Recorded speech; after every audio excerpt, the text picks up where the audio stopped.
Hello and welcome to Ready Bet Action here with you on a Thursday night, ready to talk about some college football.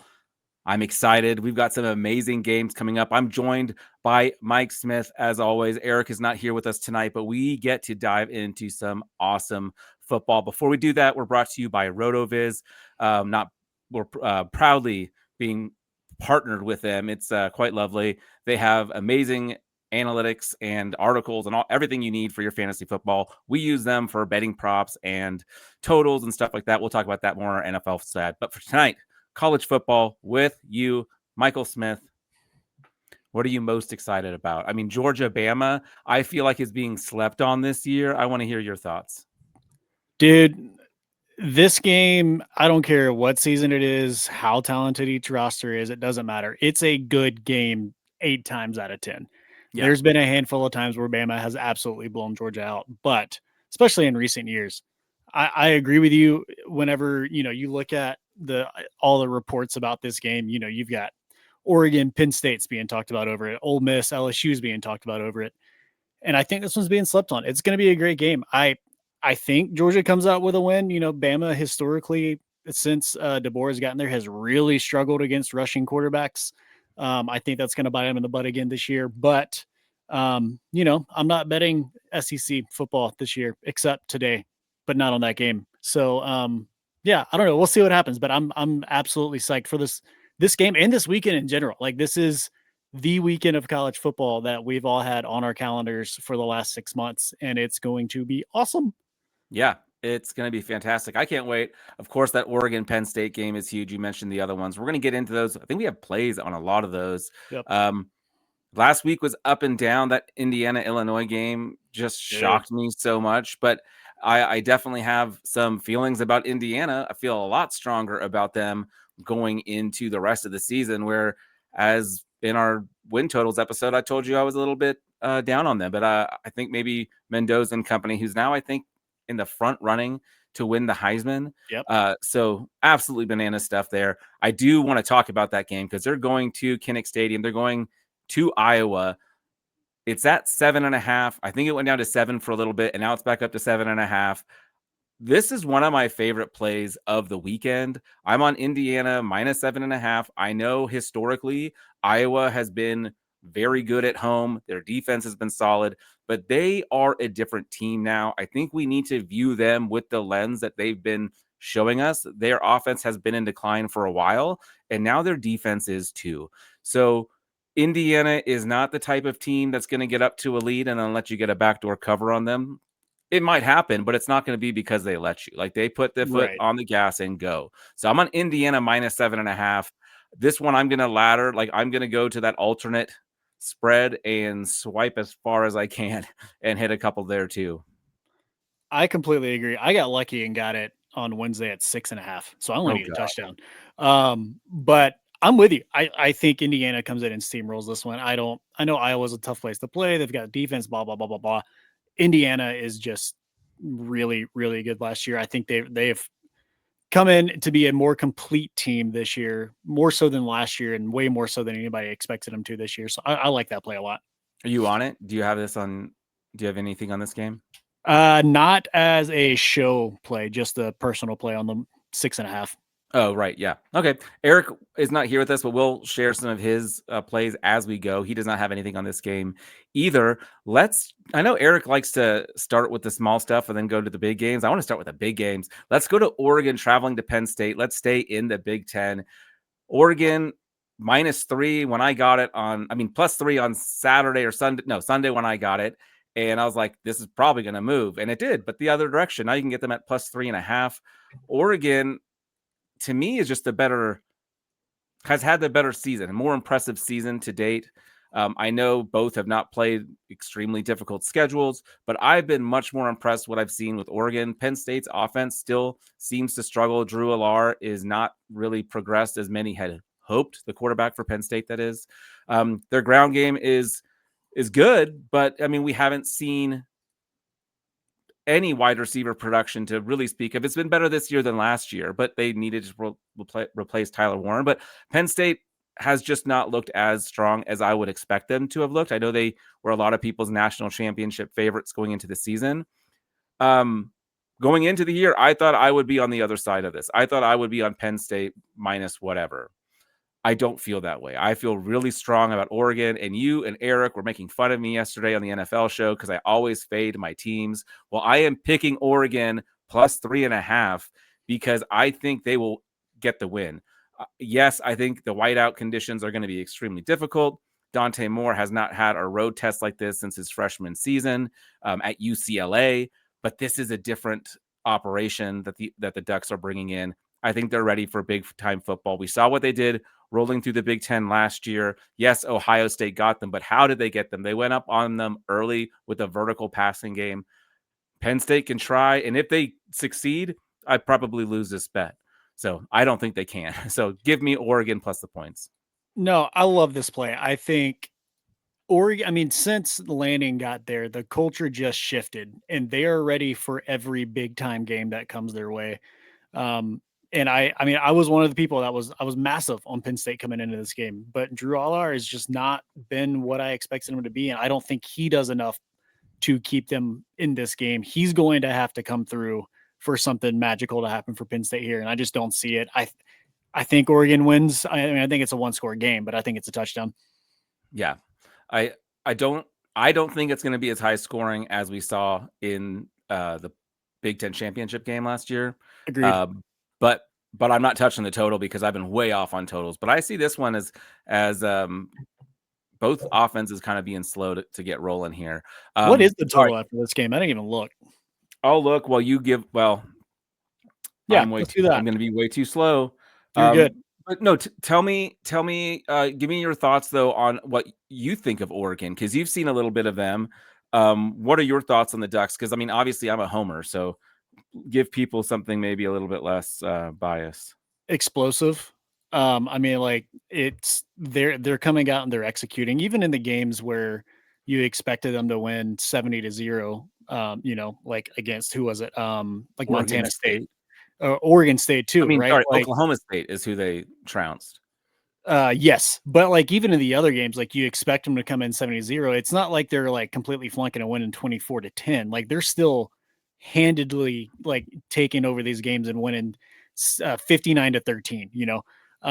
Dante Moore, though he's a freshman, has looked really freaking good. He threw for 305 and 4 touchdowns against Oregon State. And you just don't see that level of execution out of freshmen at this stage in their season often. And I think this kid's going to continue to be super special. And I think he's going to be just fine in this game. Totals at 52.5. God, see, I was just sitting here thinking it's got to be in the low 50s. Yeah. So 52.5. Yeah. All right. What's one of your favorite plays? Maybe take us to one of the big games that you have a play on. Yeah, I've been saying all year I'm not betting the SEC, and there's a little bit of a caveat this week because there's 2 games that I like a lot of, and so I'm going to do a little parlay. There is a caveat here. I'm taking the first leg of this is Ole Miss in the LSU game. I'm taking Ole Miss plus 7.5 if Trinidad Chambliss is officially the starter over Austin Simmons. Wait for that announcement before you actually make this play. Trinidad Chambliss coming in as a transfer has looked amazing since he has gotten the start, averaging 70% completion rate, 330 yards in the air and 87 on the ground throughout his first 2 starts with no turnovers. Austin Simmons, on the other hand, very different story, less than 60% completion rate with 4 interceptions in only 2 games against far lesser opponents. This Trinidad Chambliss team with Ole Miss looks way more similar, or the offense rather, looks way more similar to Jackson Dart running this offense. He's calm, he's collected, he's accurate, and he protects the football, but he can also beat you with his legs. With all the drama that just came out about, well, you're not on social media. Did you see all the drama that just came out with Ole Miss and LSU? No. Oh, about girlfriend. Yeah. Lane Kiffin's daughter announcing she's dating Ole Weeks, the linebacker. Yeah, I did hear about that one on a podcast. Kiffin just comes out and says, take the over. It's that simple. And so I think Kiffin's going to do just fine here offensively. I don't even need him to win. I just need him to come within 7.5.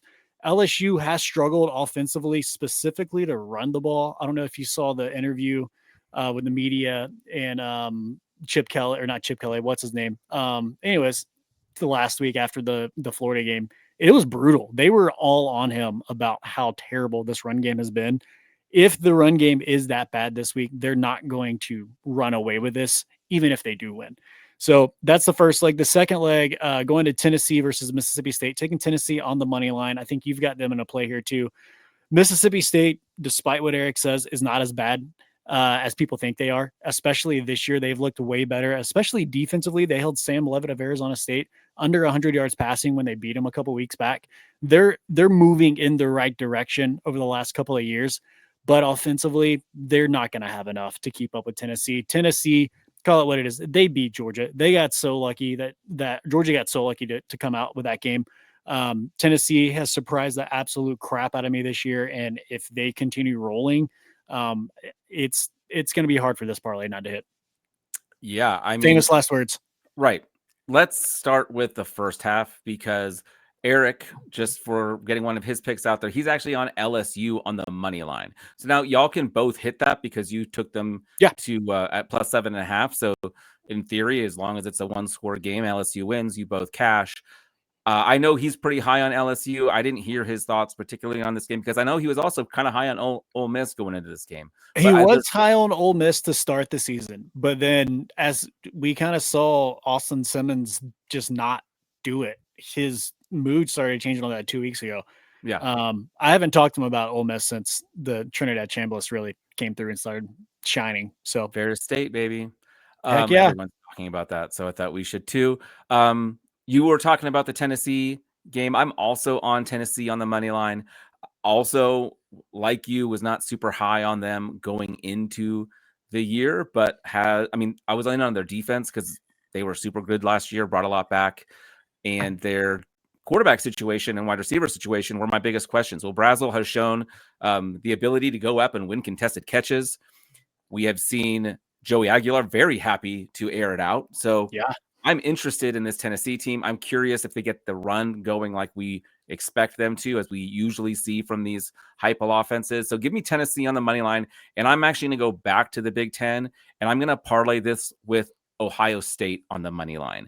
I am super intrigued in this Ohio State-Washington game. Washington is one of my dark horse candidates in the Big Ten. We have a side piece bet on them to make the college football playoff. The way that happens is they upset Ohio State in their own stadium. That is a storyline. I don't think that's going to happen, which is why that other bet was at like plus 680 or something like that. I'm just going to take Ohio State on the money line because as good as I think Washington is, Ohio State is better. Yep. And given, like, if they played this game 10 times, I think Ohio State wins it 8 times. I think they are much better up and down the roster. They've got a lot more depth. And while, yes, it's Julian Sands' first year in that offense, and this is his first big road test, I think they prevail. But I do think it could be closer than I'd like, and that's why I'm not touching the spread. So we're going to take Ohio State on the money line, parlay it with Tennessee on the money line. You get that at minus 130. What are your thoughts on Ohio State, Washington, real quick? I am with you 100% on everything you said. I was on this, and then I saw a little stat that said Washington has not lost a game at home since 2021. And I was like, oh, that's why this is only an 8.5 point spread right now. But even with that, like, trend's coming to an end. And I think this is where that one really comes crashing down. Ohio State's just too good. As big of a dark horse as we think Washington is, Ohio State is simply just too good. Yeah, I agree. Let's hear another one of yours. What else you got for us? Fourth week in a row, Mizzou team total over 49.5 this week. They're playing UMass. You can get it at minus 120. Last week, I've been saying it every week. I'm taking it until it misses. It missed last week, but it missed because of a missed field goal. I'm not counting that as a true miss. So I'm rolling with it extra point. No, it was a missed field goal in the first half. They might have missed an extra point too, but it ended up missing by 2 points. Look, UMass just gave up 47 points to Iowa, and they gave up 42 points to Temple in week 1. This Mizzou team has been putting up 40 points against everybody else they've been playing this year, except for last week. So I fully expect Mizzou to come out. Guess what? They're still, once again, at home for another 2 weeks. So I have something that you'll like to hear. I was listening to the Cover 3 podcast, and they went in on a deep dive on UMass's depth chart. So just like Indiana is out a bunch of corners and DBs, UMass is too. They're so deep, they're so shallow at safety from injuries. They're having to move their backup corners to play safety this weekend. They're down to like their 5th and 6th guys. So they're going to be depleted significantly. This one could easily hit 70. Like, this is one that I'm going to be sliding to the far side and taking it as much as I can. But yeah, over 49.5. We need him to hit 50, get it at minus 120. That's ridiculous, and I love it. I'm going to give you another kind of gross one because Eric loves his service academies. So we're going to go Rice at Navy. He's going to take Rice plus 14.5.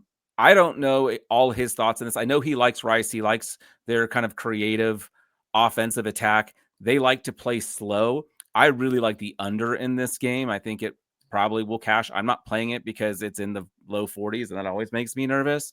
But with it being a low-scoring game, not because these offenses are inept, but because they move so like they'll be snapping the football with 3 seconds, 4 seconds left on the clock, both teams. So when you have that slow pace of play, Rice being able to stay within that plus 14.5, stay within those 2 touchdowns, I think that is a really nice play. I like this one quite a bit from Eric. I'd like to speak into it, but I have nothing else to add. Yeah, that's perfect. Give me another one of yours. Yeah, we'll go with another team total. Kansas team total over 30.5. They are at home against Cincinnati. They have yet to not score at least 30 points in a game this season. Cincinnati's defense really is not that good. I mean, they're better than they were last year, but I don't think they're going to do near enough to keep up with Kansas here.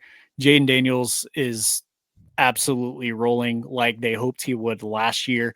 And I fully expect him to keep doing it here just against the team that's just not near as talented as they are on that side of the ball, at least. So Kansas team total over 30.5. I love this play at minus 110. Yep. As long as Jalen is healthy, you got to keep cashing it, because if he stays healthy, he might be in New York for the Heisman Trophy ceremony, like he may not win it, but he might be there, so if he stays healthy, this offense can really roll. I probably should have started the show with this one because this is a Friday night pick. So whoops, sorry. Florida State -7 at Virginia. I feel like this is one of those lines you look at and you're like, I must be missing something, so I'm not going to play it. I'm going to play it. I think Virginia is a lot better than I was giving them credit for to start the year.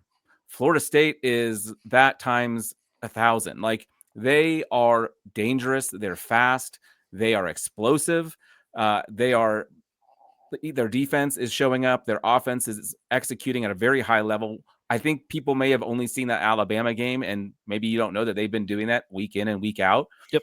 Not every team does that. Only really good teams do that. That's why we like Oregon as well. Like, teams that are executing and doing the job that you would hope a great team would do. And that's exactly what they are right now. They're a great team. I know it's a look ahead spot with Miami on deck. I don't care. They're going to have an extra day of prep next week anyway. I think they're dialed in to continue to make a statement. Remember, they were on the outside looking in of the playoff not too long ago when they should have been in there. They are in the ACC, which is not guaranteed to have a bunch of people coming out of it. Florida State needs to make a statement. They're going to win by more than 7. This is another game that I feel very confident in and wouldn't mind laddering just a little bit. Yeah, I completely agree. I have them on a leg of another parlay. It's a parlay week for me. Yes. And they're running the ball 72% of the time, over 7 yards per carry. That's good for 3rd in the nation right now. The only decent team that Virginia has played to this point is NC State. And in that game, they gave up over 9 a carry. If they're giving that up to NC State, Florida State's going to run this ball down their throat. Gus Malzahn and Tommy C have this offense is a well-oiled machine right now.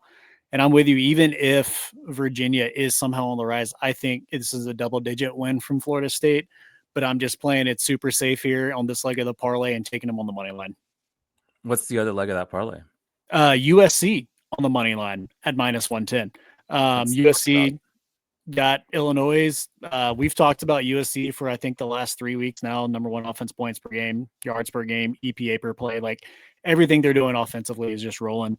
I was off last week and they did not cover, but they still won easily. Lincoln Riley is doing his thing with this offense again, and I simply don't think Illinois is going to be able to keep up with that. I know they just got pounced last week.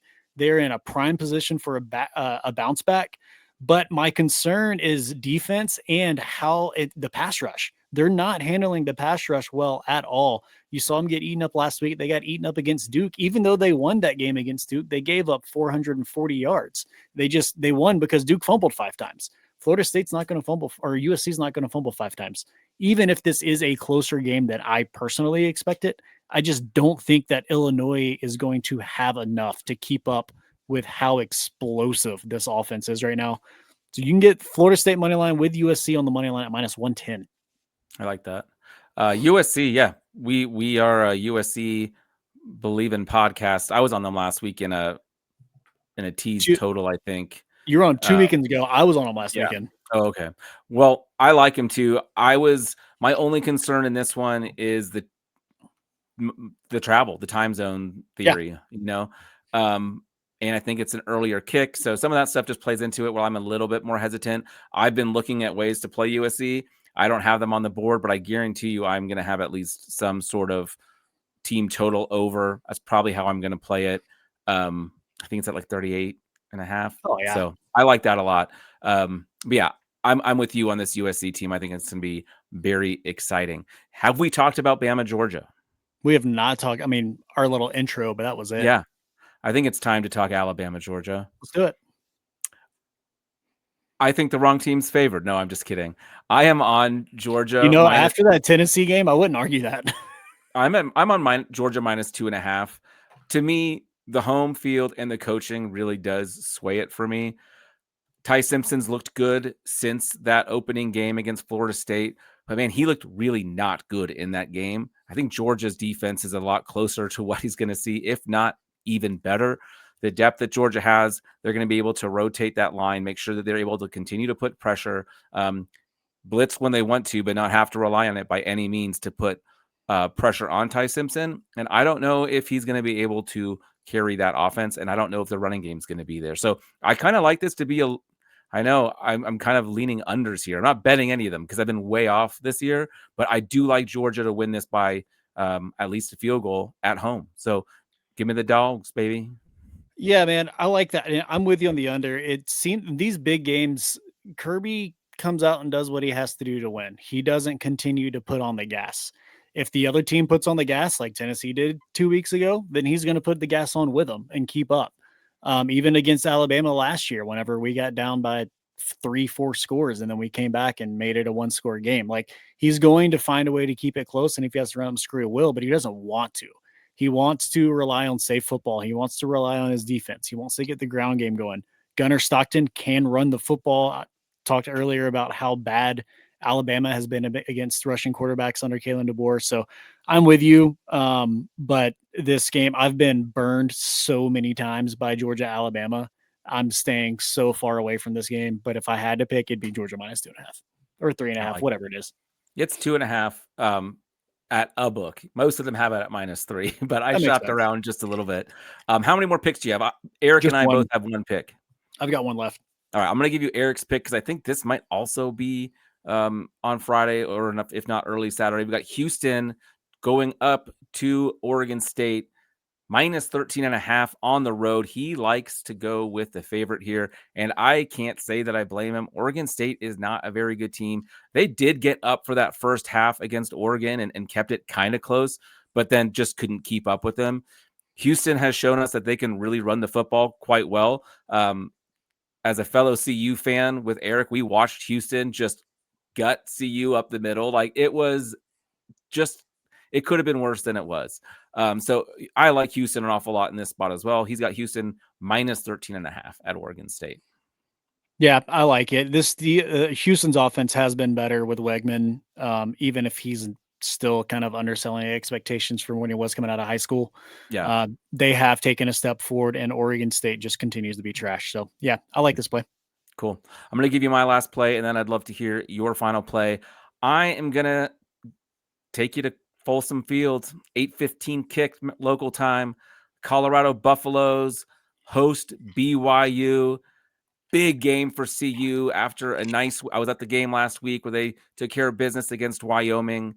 BYU is not Wyoming. Give me BYU -5.5 on the road. I just think BYU at this point is a lot further along in where they want to be offensively. I think there's still a lot of questions around CU's offense. We saw them go away from Caden Salter, then go back last week. He had a good performance, but it was against Wyoming.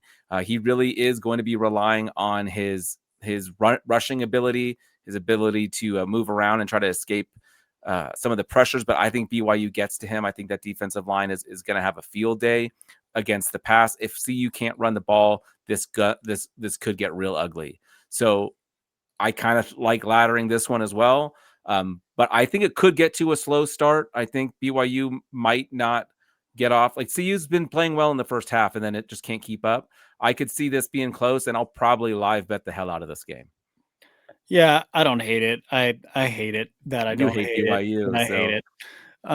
No, I worry a lot about BYU's offense. Like they just have not really been able to put it together. The game against Stanford was way too close than it needed to be. The game Yeah. against East Carolina last week really wasn't a runaway either.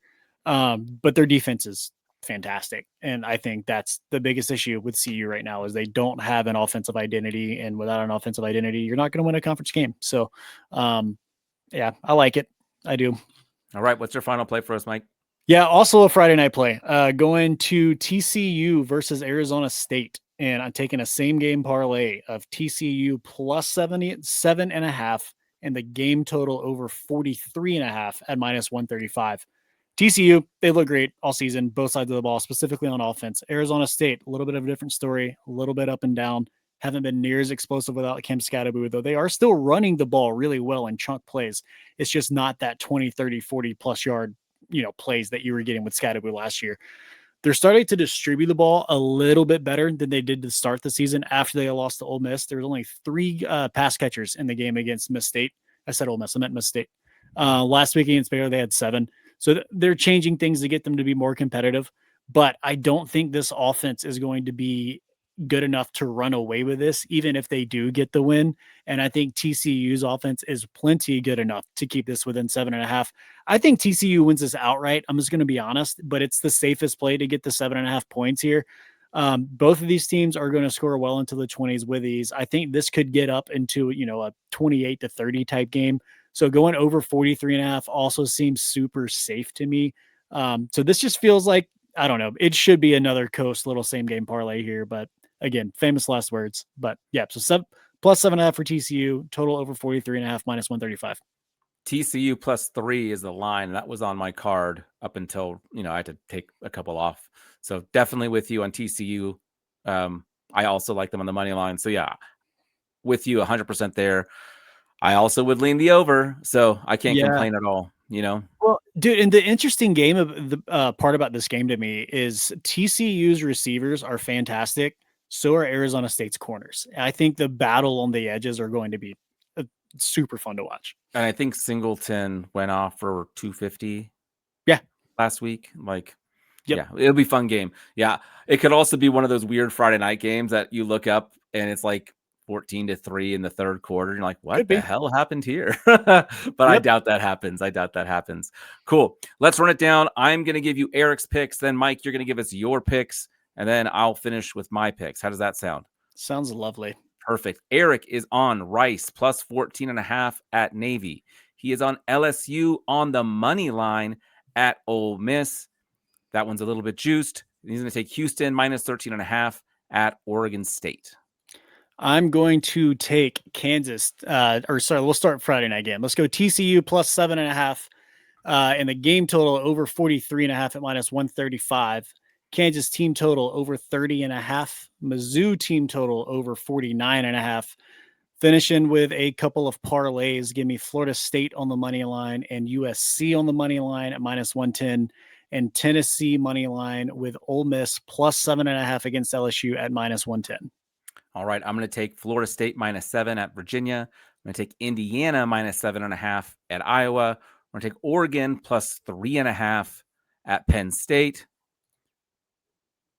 We're going to take Georgia at home minus 2.5 hosting Bama. Take BYU minus 5.5 at Colorado.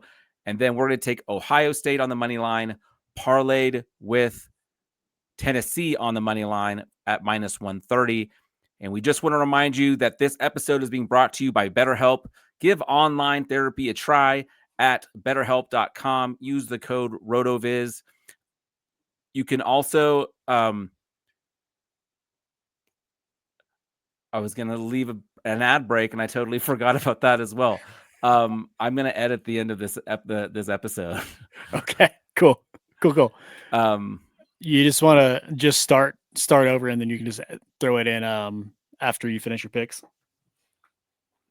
Yeah, should I just right after my pick just close up the show? I think it's fine that we don't have these reads in this one. I'll drop the audio files in. Okay, I forgot to do that too. That works. All right, I'll end the recording then. Yeah, and then I can just do you just trim it at the picks and just be done? Is that what you're saying? I'll download the video. I can throw the video file in the end.